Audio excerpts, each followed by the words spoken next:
প্রত্যেককে ডেকে বলে, ও আল্লাহর বান্দা, জানো আমি পোকামাকড়ের ঘর, পোকামাকড়ের ঘর। তুমি তো সেই বান্দা যে একটা মশা কানের পাশ দিয়ে উড়ে গেলে তোমার ঘুম বন্ধ হয়ে যায়, চোখ মিলে যায়। একটা মশার গুনগুন আওয়াজ সহ্য করতে পারো না।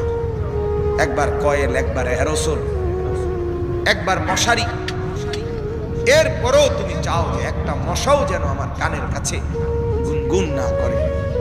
তো 5 ঘন্টার ঘুমের জন্য, 6 ঘন্টার ঘুমের জন্য বান্দা এই যত্ন নিলা, অনন্তকাল কিংবা বছরের পর বছর কবরের যে ঘুম দিবা, পড়ে থাকবা সেই ঘরে, পোকা মাকড়ের ঘর, সেই ঘরে তুমি ঘুমাইবা কেমনে, থাকবা কি?